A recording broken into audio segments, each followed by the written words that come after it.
আমার পরে দেখে আমার ঘরের কোনো অস্তিত্ব নাই। বাজার মানুষ সবে আইয়া ঘরের আগুন নিভাইছেন, বুঝছেন, সবে সহযোগিতা করিয়া আগুন নিভাইয়া দিচ্ছেন, বুঝছেন।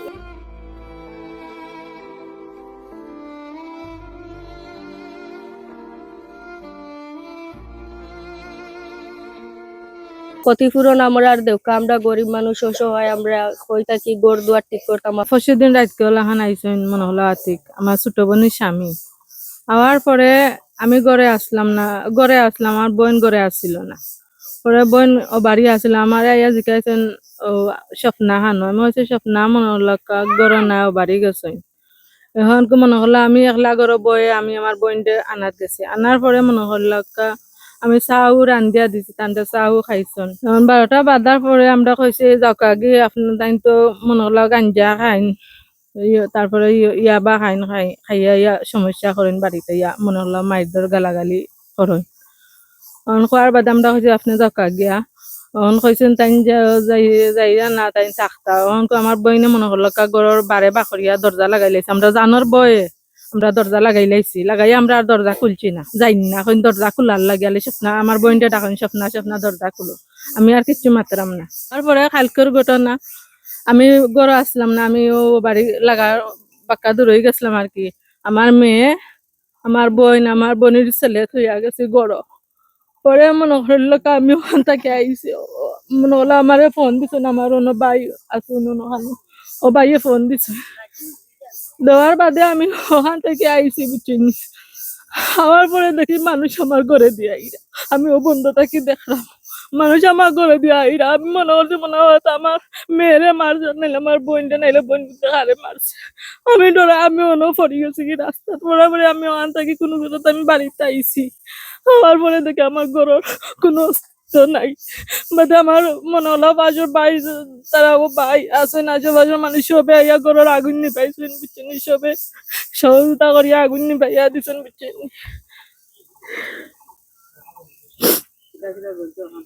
ঘরের টাকা আছিল 40,000 টাকা, বেগর মাঝে 40,000 টাকা চলছে। তারপরে ঘরের বিছনা, তারপরে চেয়ার, ঘরের অন্য একটা কাপড় আমরা মনে করলে অস্তিত্ব রয়েছে না, আমার মেয়ের বোনের ছেলের, আমার মানে কোনো একটা কাপড় নাই, আমরা গোসল করিয়া যেন ফিল্ম কালকের কাপড় আজকে এখনো ভিন্ন রয়েছে, আমরা সবগুলা কাপড় চলে গেছে।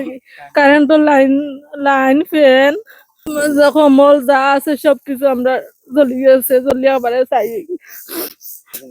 প্রশাসনের কাছে আমি সুস্থ বিচার চাই, কারণ আমার একটা ন্যায় বিচার তারা আমার একটা দেখা দিতা, ক্ষতিপূরণ তারা আমার একটা দিতা বড়িয়া। আমার স্বামী আমারে নেশা করে নিয়া বা খাইন, গাঞ্জা খাইন, গরও বইয়া খাইন, মাইদন করেন, মানুষ লইয়া ইয়া খাইন গরো। আমার স্বামী আমারে মাইদন করেন, আমি আইয়া মনে করো গরো থাকতাম পারি না, আমার ছেলেটারেও তাই মাইদন হনুন, গোলা টিফো মারি ধরুন, আমারও আসারিয়া ফাঁকাত, আমার শরীরের অবস্থা নাই। বনির বাড়ি আইসি 1 মাস থাকি, এখন আমার বনির অন্য তাই 2 দিন পর আইন আইয়া, কালকে আইয়া আমারে যেমন গালাগালি হরসং হয়েছে নেই, তুই নো কিতার লাগি আইসো, তোর ইনো থাকতে দিতাম না, আগুন ধরাই দিমু। পরে তাই না আবার আইসো না, ইয়া তাই না আগুন ধরাইয়া গেছন গিয়া।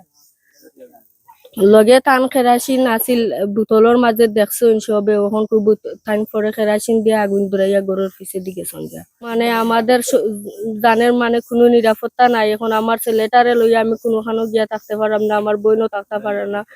আপনারা আমাদের মানে নিরাপত্তা দেখা, ক্ষতিপূরণ আমরা আর দেখা, আমরা গরিব মানুষ অসহায়, আমরা কই থাকি গড় দুয়ার ঠিক করতাম, আপনারা আমাদের সুস্থ একটা বিচার করিয়া আমাদের ক্ষতিপূরণ দিয়া দেখা।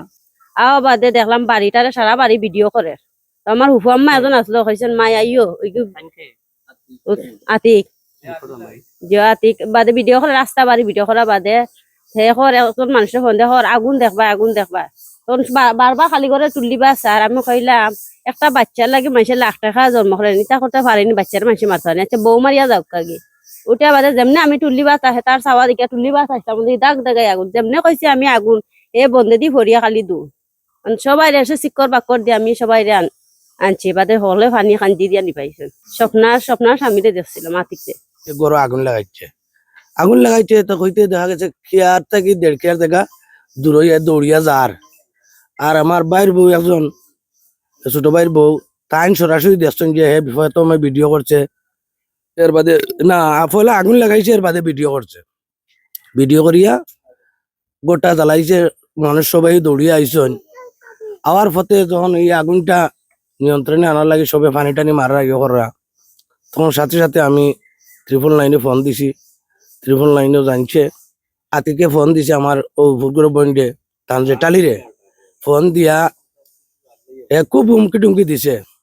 রেশমা বেগম ডে কইছে যে তুমি আর গড় জ্বালাইছি না, তোমার খাটতেও তো আমার আলি নাই, যে কোনো মুহূর্তেই তোমার আমি খাটিয়ে দিতাম পারি। এরপরে আমি ওসি স্যারের কাছে আমি ফোন দিয়ে কইছি যে ফোন দিয়ে রায়তলা ডিস্টার্ব করে এখন গড় জ্বালানি ফোরতা কিনিয়া আমরা জোরদার দাবি করবো সবার কাছে, এই প্রশাসনের কাছে।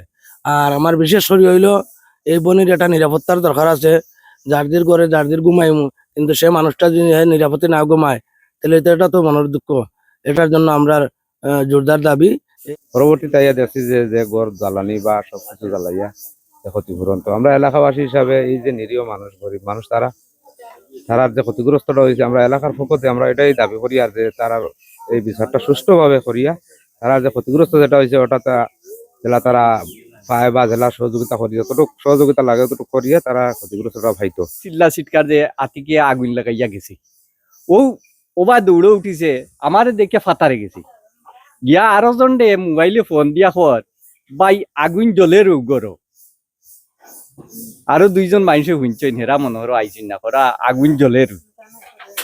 এখন আগুন জ্বলে রু হইতে আমি আর চক্কর দিয়ে দিয়ে আর আইতাম পারছি না, আমার বাড়িতে একটু অসুবিধা আছিল। পরবর্তীতে আইয়া দেশি জমলান গোটর জ্বলি গেছে। এলাকাবাসীর সামনে মনোহর এই যে নিরীহ মানুষের মনোহর ইমলান বিচারাদার যদি না হয়, তাহলে পরবর্তীতে এই যে যুবক আসইন এরা মনোহর এজনের দেহা দেখি আরো জনে কিবা অঘটন ঘটাইতে পারে।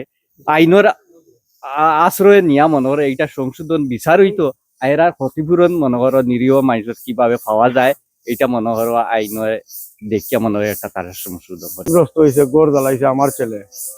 আমি একটা নিন্দা জানাই এবং আমার ছেলে বাদ একটার উপযুক্ত বিচার হইতো। এই ছেলে আমার কথাবার্তা শুনে না এবং তার মার আওতায় 6-7 বছর রাখ থাকি আমার কাছে থাকে না, আমার কথাবার্তা শুনে না। উপযুক্ত বিচারটা ই রেশমা বেগমে পাইতো এবং তার ক্ষতিপূরণ যেগুলো হয়েছে এগুলা তাই পাইতো। এর বাদে আমার নাতিরে 2টা লাত্তি মারছে কালকে সকালে। আমার ছেলে হোক এবং আমার বাবা হোক আমার ভাই হোক, আমি এটা কোনো চাই না। উপযুক্ত শাস্তি হইতো এবং বিচার হইতো শুধু আমার।